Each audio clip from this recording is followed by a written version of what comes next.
morning mga kids! Good morning grades 4, 5, 6 pupils! Nakakain na po ba tayong lahat? Dapat lang because we will be using that strength that we have with the food that we ate sa pag-listen sa ating speaker today. And we would expect you to participate hindi yung makinig. Kaya nga, dapat busog na busog tayo. So with that, allow me to introduce her to you. Our speaker this morning is an alumna of the Basic Education Department of Ebenezer Bible College and Seminary Incorporated. Currently, she is connected with Bethany Child Development Center as their Life Center facilitator. She is a licensed professional teacher and taking up her Masters of Arts in Guidance and Counseling in Ateneo de Zamboanga University. Let us welcome, kids, our speaker this morning, Miss Precious Kate Olano. And Miss Kate, the screen is yours. Thank you, Teacher Steph. Thank you, Ebenezer family. It's so good to be back, kahit virtually lang. I miss Ebenezer.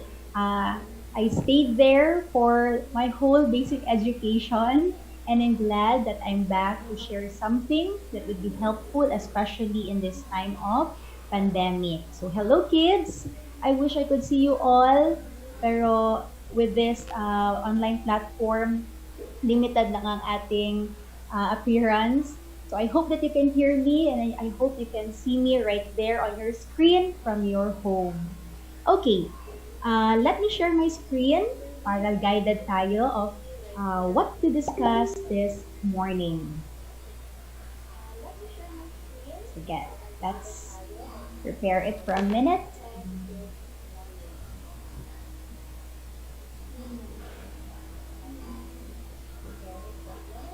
There you go. So as Teacher Steph has introduced me, I am Precious Kate of Olano. You can call me Teacher Kate. The pupils and students here call me Teacher Kate. And yes, I work here in Bethany as one of the Life Center facilitators.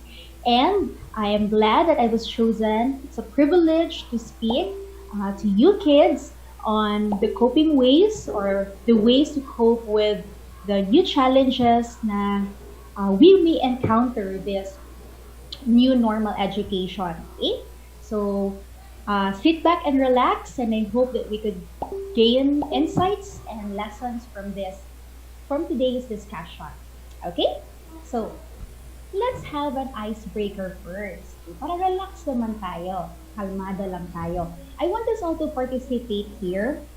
You may keep your audio muted lang. You can simply participate by chatting. Okay?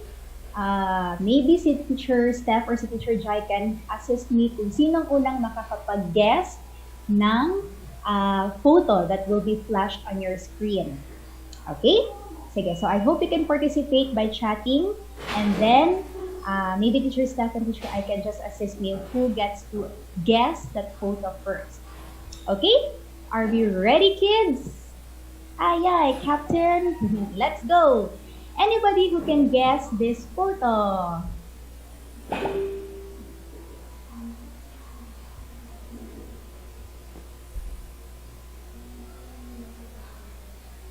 Okay, meron po ba tayong guess dyan, teacher?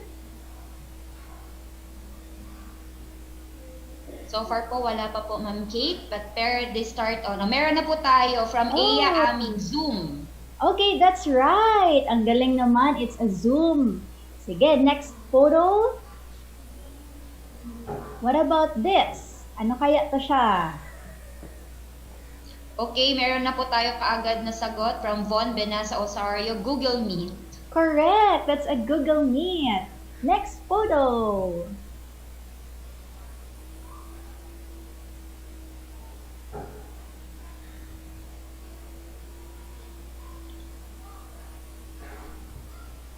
From Eya aming pa rin po, we have Google Messenger.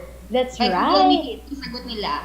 Okay, it's Messenger na this time. Itong third From China photo. Silva rin po, Messenger. Okay, galing-galing. Sige, let's have the fourth photo. Okay, kids? Watch out for the fourth photo.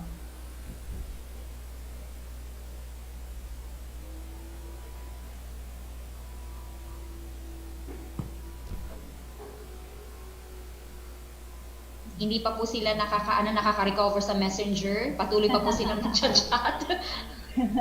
Sige, fourth photo na tayo, Okay, Kate. meron pa tayo Valerie Grace Chong, Facebook. That's right, it's Facebook. Galing-galing. Next photo, second to the last.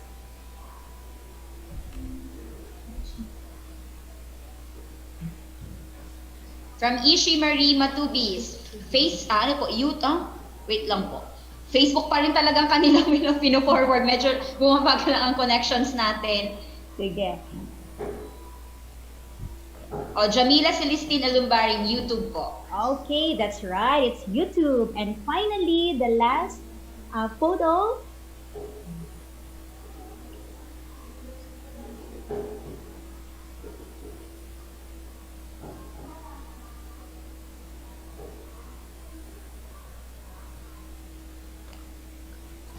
Panay YouTube pa rin po ang kanilang mga naisasagot. Medyo ano pa po tayo. Okay.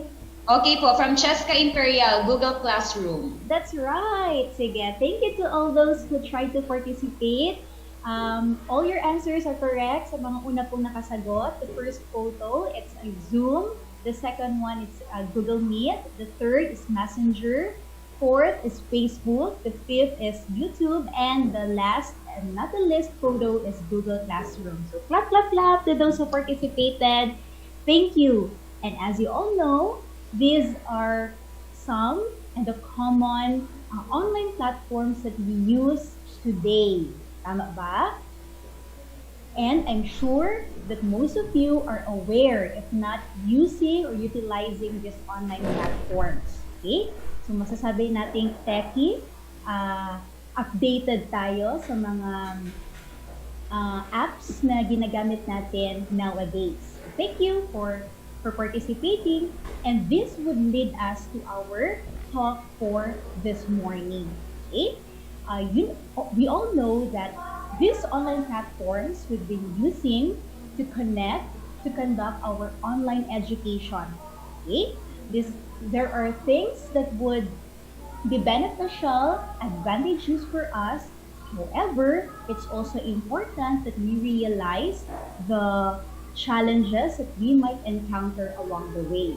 So, brace yourself and let's find out some things that might be helpful for today and for the rest of our lives. So, let's proceed to the next slide.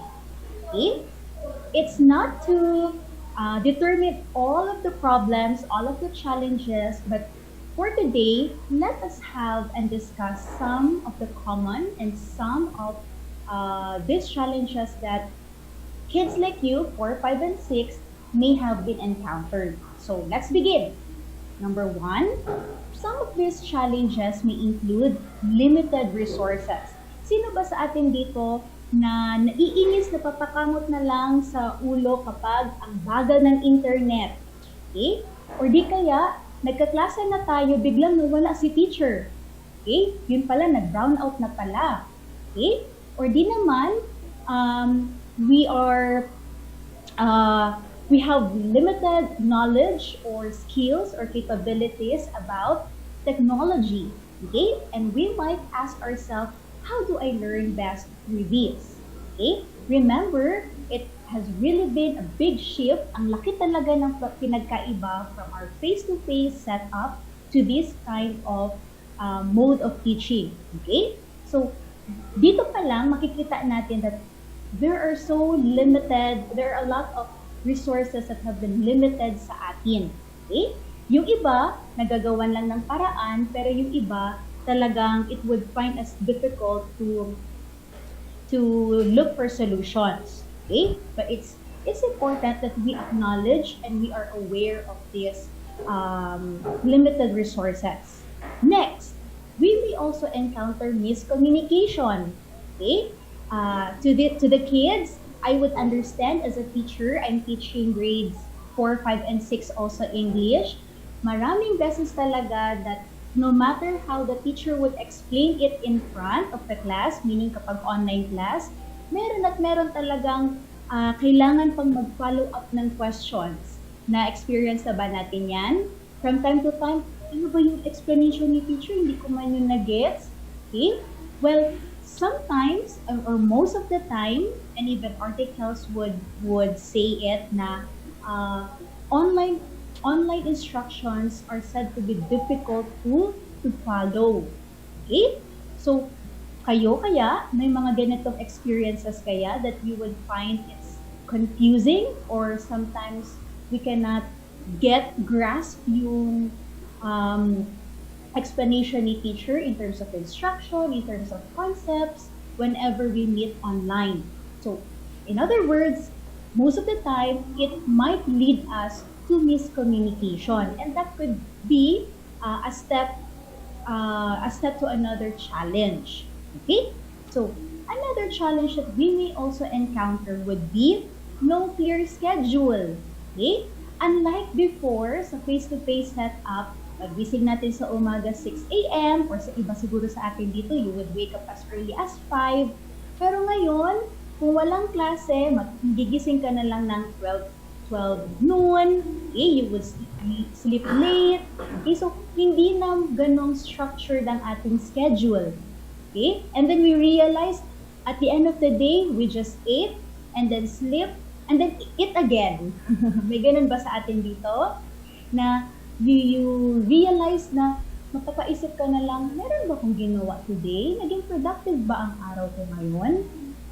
Alright? So, one of the challenges may also include no clear schedule. We feel na there's no structure of our daily schedule. And you might ask yourself, how do I manage my time?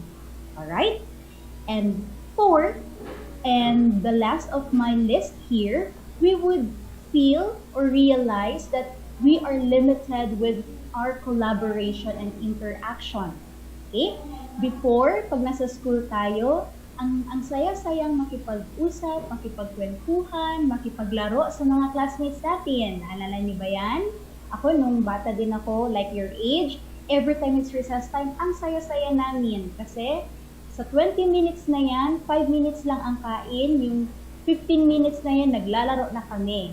Diba? Pagpasok sa room, galit si teacher kasi pawis na pawis kami. Ganyan pa rin ba kayo ng dati nung nasa school pa? Diba? It's been a part of our childhood. And we feel ngayon parang we are restricted. Hindi na natin masyadong na-experience ito. And this might cause us to be isolated, and this might feel us away from the group. Okay? And this might also lead to feeling na we're alone, we're feeling na we do not have a company. Okay, so all these things might come from this kasi we are away, we are isolated from the group. And again, this is what the things that we've been encountering as of today. Pero, okay, this is what I would like us to know. With all the things that we may encounter as our challenges for today, tell this to yourself, we can do something about it. Okay? Tell that to yourself whenever you would feel, wala na talaga akong makakapaglaro ngayon, wala na akong mga kaibigan na pwedeng makipaglaro sa akin kasi we are away na, or I feel na I'm not being productive, or di kaya I feel na para bang I am loaded with all these challenges. Well, let's break that glass and let's tell it to ourselves that we can do something about it. Okay? All the challenges that have been presented to you are just common and some of the challenges. Hindi lang yun talaga. Okay? Pero, what's sure and certain about this is that we have the ability to do something about it. So, let's get it on.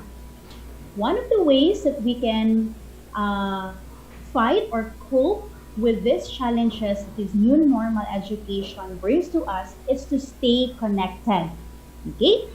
It's true that it feels now we are isolated or we are being confined at our homes, but technology allows us to connect. Okay? Technology allows us to keep in touch with the people we love. So, grades 4, 5, and 6, with the supervision of your parents, of your guardians and adults there at home, you can make use of that technology to stay connected with whom? One of these people would be your teachers. Okay? This is especially when you reach that point na you don't get exactly what the explanation of the teachers or the instructions that are given to you.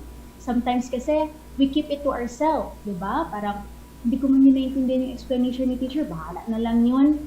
Okay? So, we realize that it would not help us at all. So, I encourage you, children and kids, that to stay connected is also to communicate with your teachers. Of course, with gentleness, you could chat them, you could ask them on your particular concerns. Okay, and I'm sure that your teachers there in Ebenezer would be accommodating you naman and would address your concerns. So that is also one way to get connected. You communicate with your teachers.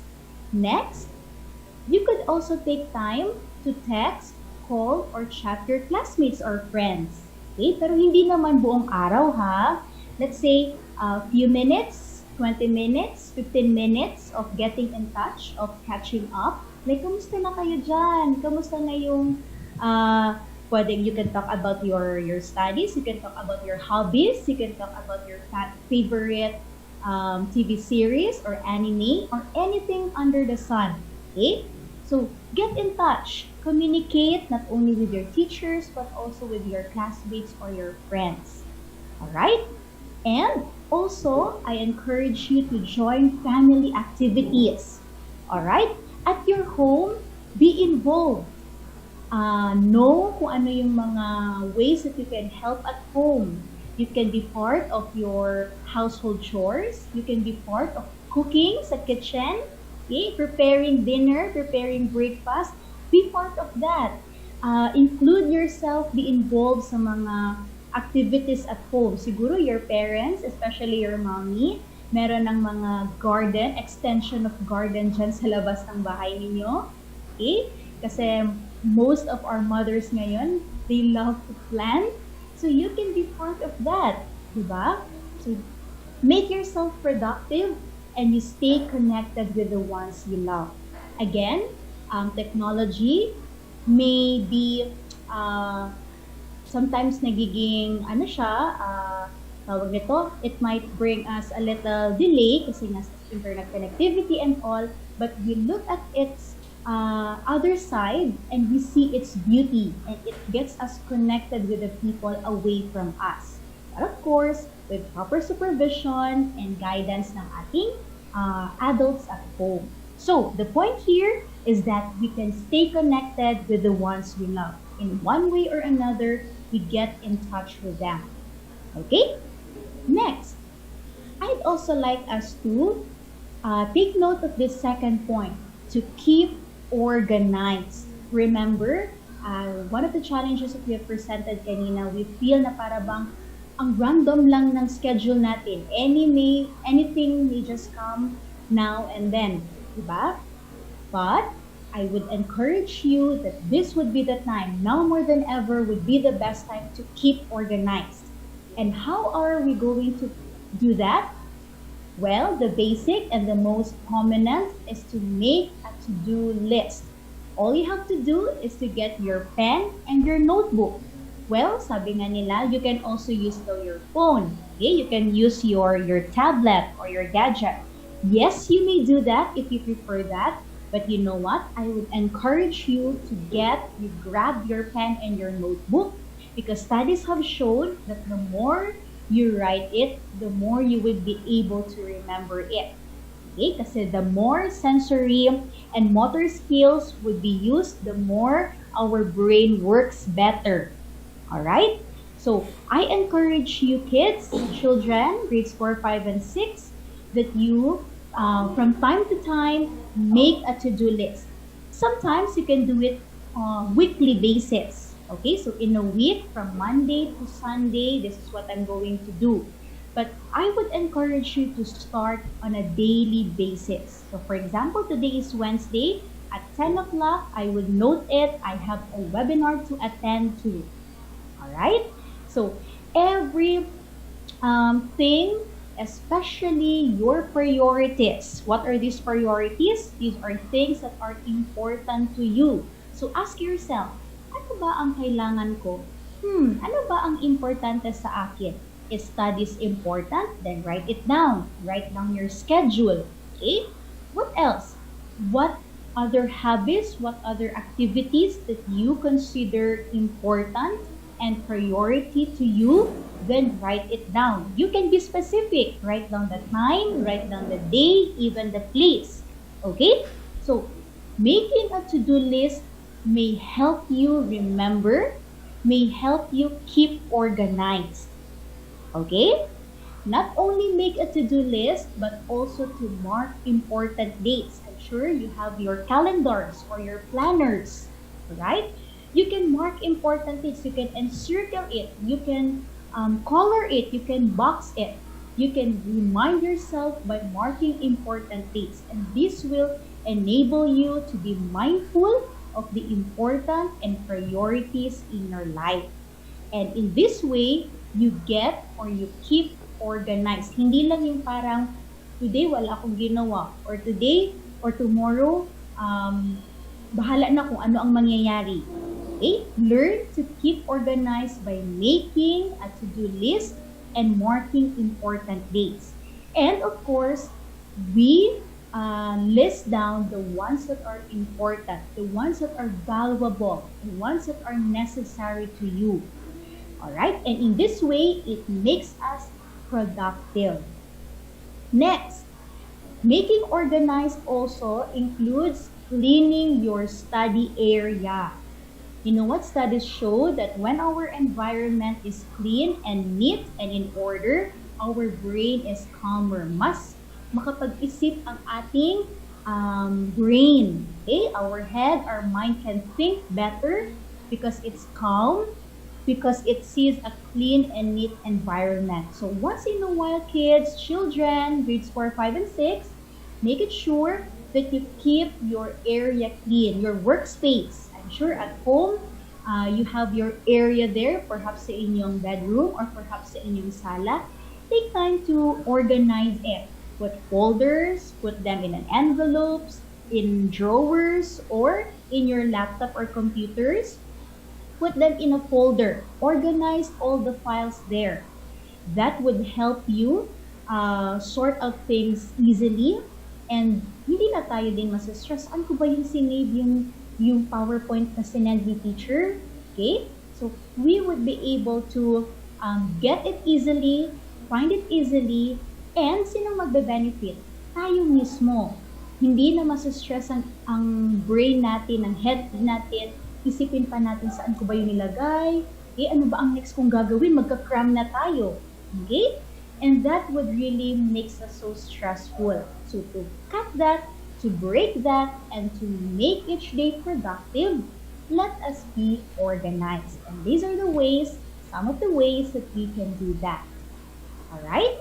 So number 1, we get to stay connected. Number 2, we keep organized. And finally, I believe this is also one of the important things to remember. Have a thankful heart. Alright? You know what, kids, children, grades 4, 5, and 6, this time of pandemic, it's easy for us to complain. Right? It's easy for us to say, sana bumalik na tayo sa normal na situation. Sana wala na lang itong COVID. Sana magkakasama tayo ng mga classmates and teachers natin in school. Okay? Yes, it's okay to voice them out. It's okay to let others know that this is what you're feeling. But this could also be a time that we could be thankful, that we could appreciate every blessing that we receive. What are these blessings that we receive? Kids, from the moment we wake up in the morning, we give thanks for a sunny day. Okay? We give thanks for the food that is prepared for us on table. We give thanks for teachers who are hardworking, patiently teaching with us. Okay? And then we appreciate the breath that we take in, we inhale and exhale. Okay? We appreciate everything that is given to us sa ating through our parents, okay, through our neighbors, through our friends. Every little thing we give thanks.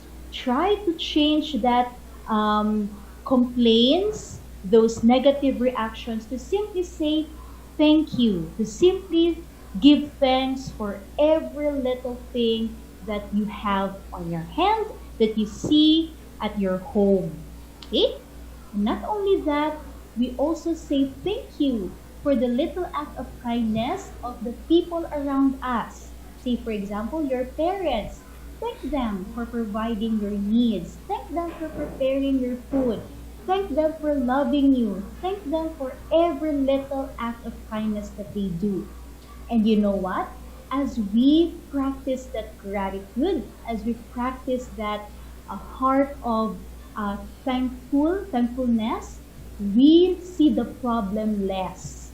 We see the complaints less. We see the pandemic so less because we focus on the positivity. We focus on the things that we can be grateful for. Okay? And to whom should we be grateful for ultimately? We take time to pray to the Lord our God because He gives us another day. He gives us life. Okay? He provides all our needs and He keeps us safe. Diba? At this moment, a lot of patients, a lot of people have been infected of this pandemic, but thank God that we are safe. Thank God that we are with our families. May mga problemang dumadaan, yes, that's true, that's normal, but we take time each day to thank God for all the blessings that He has given us. And like I said to you earlier, with a thankful heart, as we practice that, we would be able to see the problem lesser. Okay? And we would be able to see the light of hope in every situation that we may be in. Okay? So, three simple ways that we can cope with these challenges of the new normal education. One is to stay connected, you keep organized, and have a thankful heart. All right? And in these simple three ways, we can cope up, we can catch up with the things that are going around us, and all these things will be made possible by God's help and grace. So I'd like us to end with this simple quote, okay, from C.S. Lewis. It says here, you can go back and change the beginning, but you can start where you are and change the ending. A lot of us would ask, kailan kaya matatapos itong pandemic? Kailan kaya tayo babalik sa normal? Well, nobody can say when. Nobody can tell, eto na talaga ang panahon na matatapos ito. Vaccines are still in the process of formulating pa. Pero hindi pa talaga siya well, nobody can exactly tell when are we going to get back to normal. So this is basically what we can keep in our minds. All these things would just pass. We don't know when and how, but surely we can do something within our reach, within our influence, within our power, within our choice. And that is where we need to start. Okay? So I wanted to think about these kids.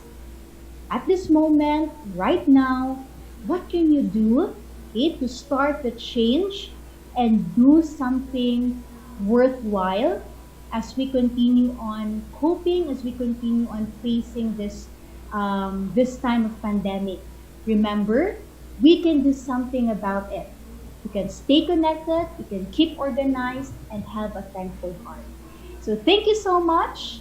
Okay, kids, grades 4, 5, and 6, I am so glad that I was able to be part of this webinar. And I hope and I pray that even just a little, you were able to gain something, insights, and lessons from our talk. Thank you so much. Teacher Steph? Family, this is my first certificate as a resource speaker dyan. Yay! Ay, wow!